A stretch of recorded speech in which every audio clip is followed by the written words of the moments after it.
We're here live from CES in Las Vegas, and we're thrilled to welcome today Randi Stipes, the Chief Marketing Officer of The Weather Company, a trailblazer in harnessing data, AI, and creativity to drive innovation and societal impact. Randi, it's so great to see you. Thanks so much for having me. I'm happy to be Absolutely. here. You know, it's not lost on me that you work with The Weather Company, and we're here amidst the tragic wildfires that are ravaging Southern California. Yeah.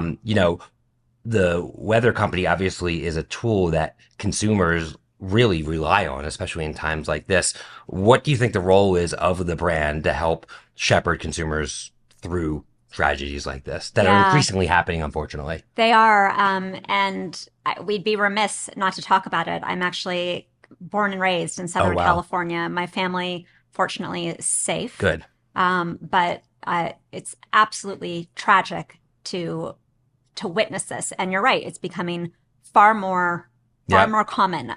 I like to say, and we like to say, weather's predictable, Yeah. but it is getting more volatile. It's getting more erratic. And so we are fiercely committed at the Weather Company to giving people the facts to help them make more informed decisions. And that can go from kind of the basic everyday what to wear to certainly the more extreme events like we're seeing unfold now, in terms of keeping people safe. But I think it goes beyond that. It's also when we get into we don't only have a consumer portion of our business, it's also from an enterprise standpoint, how can we actually arm marketers, brands, and other functions within Yeah. organizations with weather intelligence so that they can make smarter It impacts decisions? demand. If there's a snowstorm, people Exactly. can't go to Walmart. They can't buy as much. It impacts inventory, all sorts of Yes. things. And so there's this, we can all kind of fall victim to Mother Nature, Yeah. or we can try to harness her power and get smarter based on the data that we have so that we can not only be prepared and be safe, but hopefully drive business growth. Yeah. I mean, as I was preparing for this interview today, it just dawned on me how many different ways the weather impacts us. It Yes. impacts our mood, impacts our health, stuff like allergies, obviously impacts our safety in times Yeah. like this. And it's such a daily ritual. There's really nothing else like it if you think about it. I mean, I guess the closest thing would be like the stock market because that's an external factor that impacts your wallet. And this is kind of like the manifestation of this in the physical realm. It's so true. We are a daily habit. We're a utility, but it's always with consciously or subconsciously to drive that decision. And so you mentioned health. One interesting stat is that 76% of the people who use the Weather Channel app are coming there to mitigate a health challenge or a health Wow, ailment that that they high. have. It gets even higher when you think about mental health. 81% say that weather impacts their mental Of health. course. I mean, right now, kind of going back to what's happening in Southern California, think about the angst that creates for people. And it will Um, for weeks and months and years. of course, from Yeah. the most immediate safety concerns, but then when we talk about air quality and Yes. the aftermath. And so, consciously or subconsciously, the weather really is impacting so many of our decisions, I think physically, emotionally, mentally that we're making. Yeah. So for those who don't know, Yeah. tell me about the weather company's business, its business model, and the different lines of business you operate in. Sure, I'm happy to. So I think most people are probably familiar with our consumer business. I'll Yeah. start there. The Weather Channel being our flagship app. So we have, it's really a great power and great responsibility that comes with it, with more than 360 million people who are, Wow. yeah, it's a lot, who are Yeah. visiting our digital properties every month. So we have a thriving consumer business. We also that is available, it's ad supported, but we also have a Paid version. subscription. We have I'm a a paid subscriber. version. Thank you. Yeah. And there is, diversified revenue streams that come in there. From an advertising standpoint, we love partnering with brands so that they can, run within a trusted environment, be part of that daily habit and daily ritual. But it really goes beyond that. We were talking about the weather intelligence and the insights. It's also giving brands that intelligence so that they can leverage it across their advertising campaigns. So how do we plug that intelligence into Intelligence DSPs? meaning where people are. beyond that. So intelligence meaning, I'm glad I talk about it like it's second nature, but Right. let me unpack that for a minute, and then I'll kind of come back to the rest of the Fantastic. business. So when I say weather intelligence, what I mean is that we know that weather impacts consumer behavior. We can extract insights that we then help brands recognize and activate on. So we'll do an example Okay, great. because I think that helps Yeah, for crystallize it for sure. people. So, what would you think are the weather conditions that drive ice cream sales? Like, what kind of weather would Well, motivate you most to? people would think if it's hot out, you want to buy ice cream. Yeah, Right. logical. And that's true. However, we know weather's relative. Like, what might be considered a warm temperature to Yeah. you versus me. It's like those people in Florida that complain when it's 60 degrees. That's me. And Right. yeah, I live in Florida. There you go. In Vegas right now it's 60 degrees and I'm Right. legitimately cold. Right. I think it's amazing. Right. Right. So it's relative. Back to the ice cream example, what we found is that in the Ohio Valley, which right now is getting pummeled with snow, but in the Ohio Valley, when it drops to 57 degrees, people, that starts to feel a little bit cold. People go inside, they consume ice cream because it's a comfort food. Wow. And so that's just one example. We have 40 years of historical data that we can go ahead, we can correlate it with first party data, with third party data Fascinating. to give brands these insights, and then they can activate them Right. anywhere. We don't believe in walled gardens. They can certainly run with us across our O&O, but they can run anywhere. The same type of weather intelligence, how it can be leveraged though, in a lot of different places beyond marketing. So how can that be used in supply chain and Yeah. pricing? Like we were talking about earlier. Right. Exactly. We also have a thriving aviation part of our business. So working with global airlines, 25,000 flights a day rely on us and our products and our services, our meteorological expertise to take off and land safely. I would imagine with the growth of sports gambling in the U.S. and the impact of weather on professional Yeah. football games, that probably has an application in your business too. I mean, given the impact and really the influence on every industry, Yeah. we like to say like everyone needs a weather strategy. But we have some more specialized products and solutions, if you will, for given industries. I've always been surprised, like you want to go on a vacation, Yeah. maybe you live in the Northeast, it's freezing, and you want to go somewhere where it's not raining, where it's sunny out. And if you go on a travel site, you can't really do that.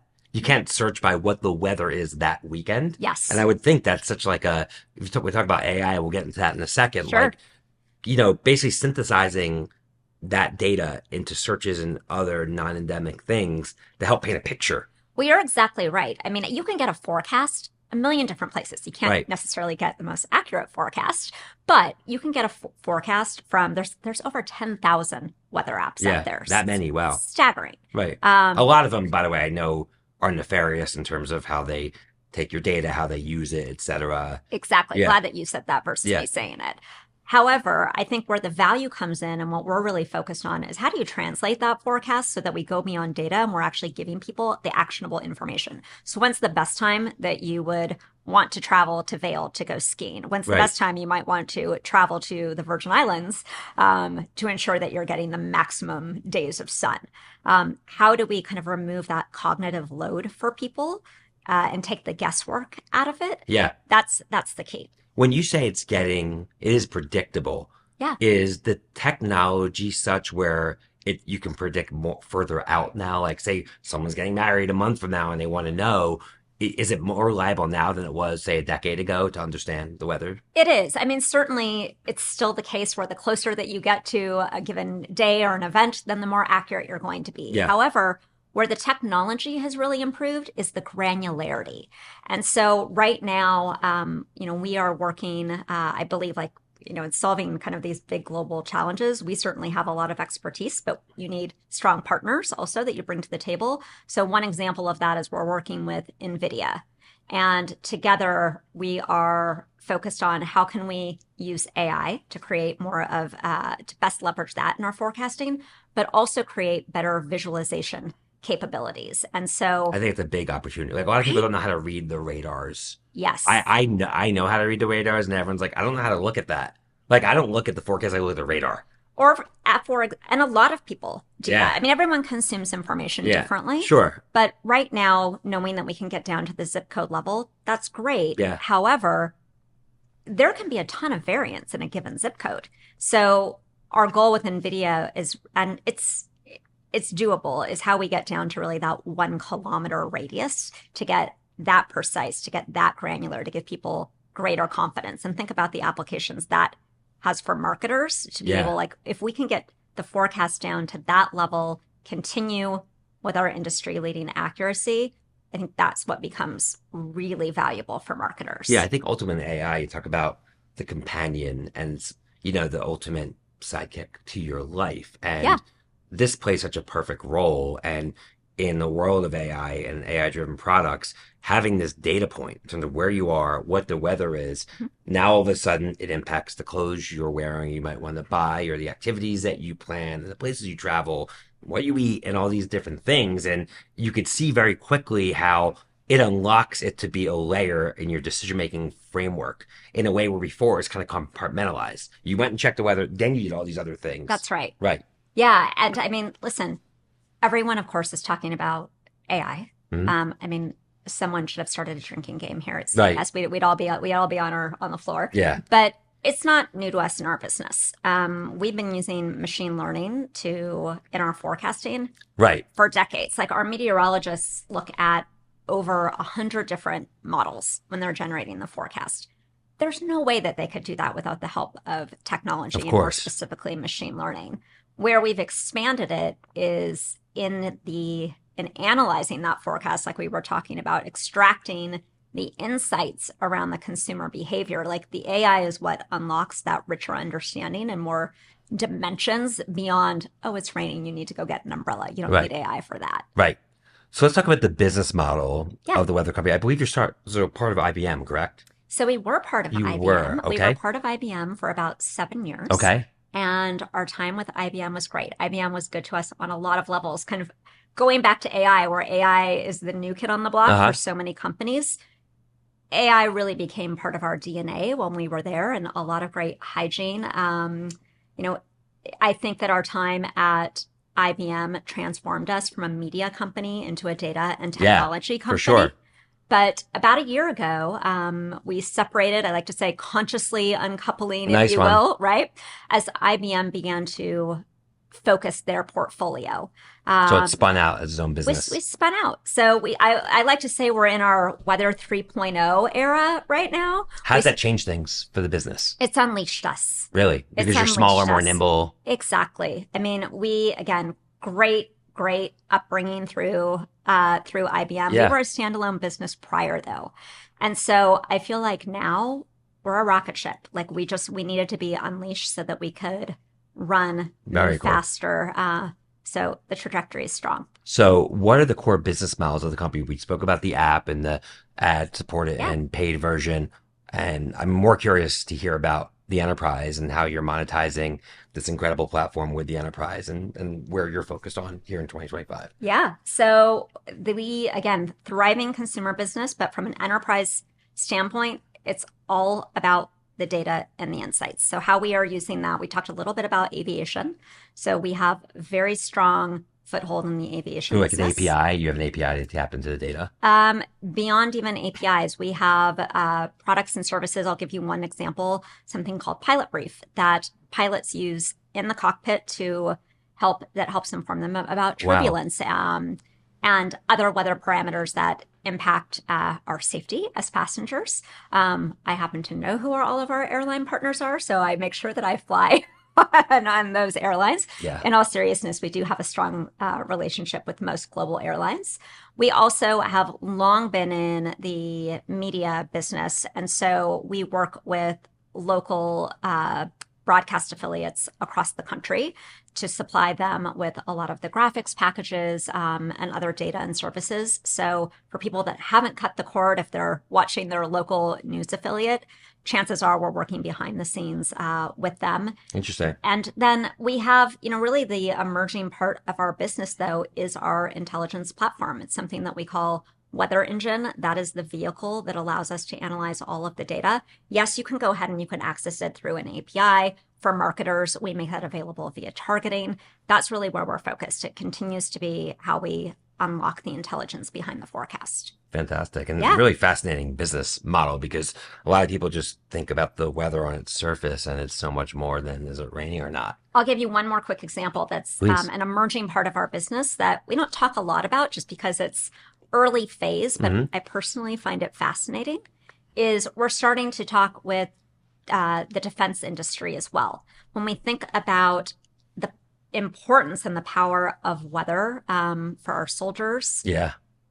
working with corporations and governments to give them real-time weather to use in training simulations. So kind of going in training simulations, going back to the visualization capabilities, not only for consumers to look at a radar map, but how are we arming um, defense companies and governments with real-time weather to better prepare people for when they're in the field. To date, all of those simulation exercises, they use synthetic weather.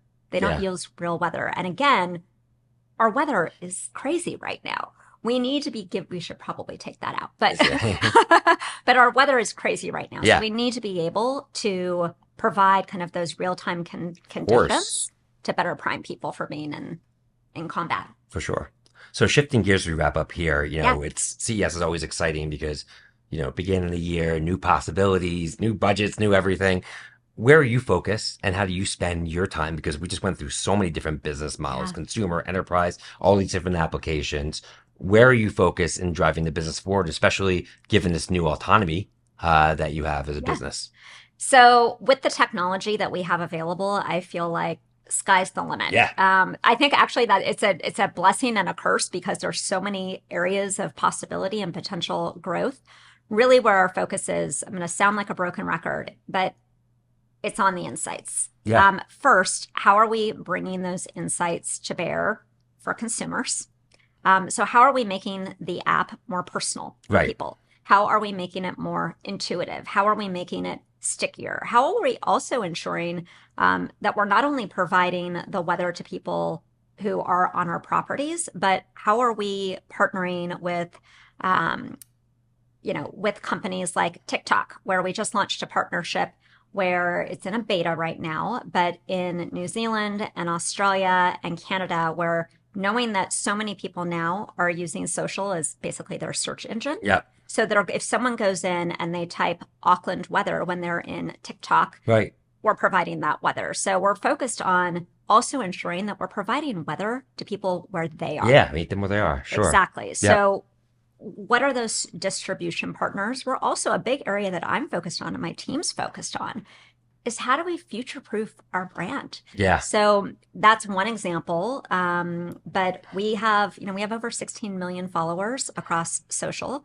How are we creating a great organic experience for them there? And then What type of content works when you like? yeah, it's a great question. I'd say it's a mix. So first and foremost, it's probably no surprise. It's the short, digestible, Yeah. bite-sized Snackable. Right. Yeah. content. No one, we're not going to put up, someone in front of a map giving you the weather report. You can get Right. that a lot of places. But how are we doing the quick video hits? Videos, prove to be really engaging. We're ensuring that we're creating the right style of content for those platforms. A lot of polling, things that are more interactive. We're also working with creators so that it's not just coming from our voice, Yeah. but how are we working with creators and organically telling that story? Yeah. Yeah, having them tell our story for us. So the business seems like it's very entrepreneurial and fast moving. And, Yeah. I can tell that you have a passion and excitement for what you do, which is probably one of the reasons why you're so successful there. Well, What I are s- have a good team. I'm sure you do. Um, what are some of the areas that you and your team are trying to hone your skills on and refine and, optimize for in 2025, given the new world that we're continually living in every day? Oh my gosh, how much time do we have? Exactly. So I think first of all, it's honing our skills certainly to drive the business, but also I'm committed to I want to just help cultivate the best talent possible Yeah. and give them the opportunities. What does that look like? So it looks like a few things. First of all, I think starting with AI, a big thing that we're focused on is how are we using AI to not only drive efficiency in our work and drive productivity. I think it starts there, and that's probably where most of us are playing right Yeah. now. but it's also experimenting with how can we use it to inspire creative. Still big stickler, and I think I will always remain a stickler that with the human brilliance that has to come in over the top. But we've created a sandbox environment, not unique to marketing, but across the company that all functions can kind of experiment with, bringing in external AI, Cool. our own AI tools. So I would say, is the AI experimentation is the first thing that we're doing to upskill talent. Another thing that I think we're seeing is we talk about our premium version of our app, our subscription business. Big thing that we're focused on is not only we know how to get people into our funnel. Have gotten really good at acquisition, but it's the engagement and the retention and the upsell that I think is a different skill set. And we have that freemium model of bringing people in. And then another thing that we're really focused on beyond those kind of traditional marketing tactics is I firmly believe that our marketers have to be embedded with our product teams.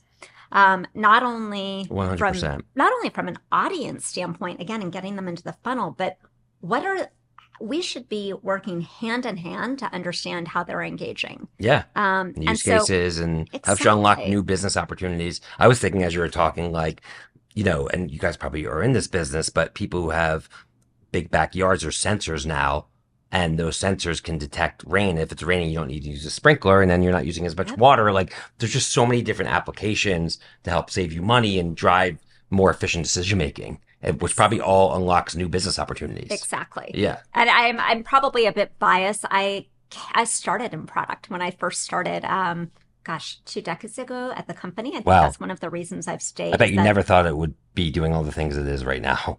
No, it's a Right. different business, and that's been part of the joy is having a seat at the table Yeah. to help drive that transformation. And so I'm a big proponent of working cross-functionally. Yeah. So that hopefully we're not only providing value, but vice versa. And last thing I would say to kind of round out the skills is that data. Yeah. And certainly when I'm looking for new talent on the team, it doesn't necessarily have to be someone from a traditional marketing background. I want the data analysts on my team the same way that I want a great storyteller or Exactly. creative. So we, as you probably know, round out our podcast by Yeah. asking our guests if there's a saying or mantra that comes to mind that guides their professional journey. So what comes to mind for you? Yeah. And no weather analogies, because that should be too easy. Oh, no. I won't get that. That's not how you roll. I won't get that cheesy Right. on you. The thing that immediately comes to mind, and I don't even know where the original quote comes from. I think it's been attributed to several people, Mhm. is that if you don't stand for something, you will fall for anything. Yeah. And while I think that we have to always have a growth mindset, I firmly believe like you've got to stick to your core values and your ideals and your beliefs and kind of never lose sight of what motivates you and of your value. Yeah. That's served me well. Yeah. I mean, there's another saying like, be yourself, everyone else is taken. And Yeah. so many times, especially younger people, it's easy for them to just try to compromise and try to fit in a certain way. And then over time, you become part of the machine and you lose who you are and what makes you special and unique. And then you find yourself 10 years later, be like, what am I doing here? I'm not happy. How did I end up here? Have that conviction. That's what's going to give you confidence. Absolutely. And of course, to have conviction, you need to have passion. You need to love what you do. I think it's so important. Yes. Yep. Couldn't agree more. And it's clear you do. So thank you so much for taking time out of your busy schedule here at CES to chat Yeah, it's today. been a blast. It's fascinating business. And obviously you've been very successful there and can't wait to see where you're going to take things next. Thanks for being a weather fan. You got it. On behalf of Suzy and I, team, thanks again to the great Randi Stipes, CMO of The Weather Company, for joining us today. Be sure to subscribe, rate, and review the Speed of Culture podcast on your favorite podcast platform. Until next time, see you soon. Take care. The Speed of Culture is brought to you by Suzy as part of the Adweek Podcast Network and A-Guest Creator Network. You can listen and subscribe to all Adweek's podcasts by visiting adweek.com/podcasts. To find out more about Suzy, head to Suzy.com. And make sure to search for The Speed of Culture in Apple Podcasts, Spotify, or anywhere else podcasts are found. Click follow so you don't miss out on any future episodes. On behalf of the team here at Suzy, thanks for listening.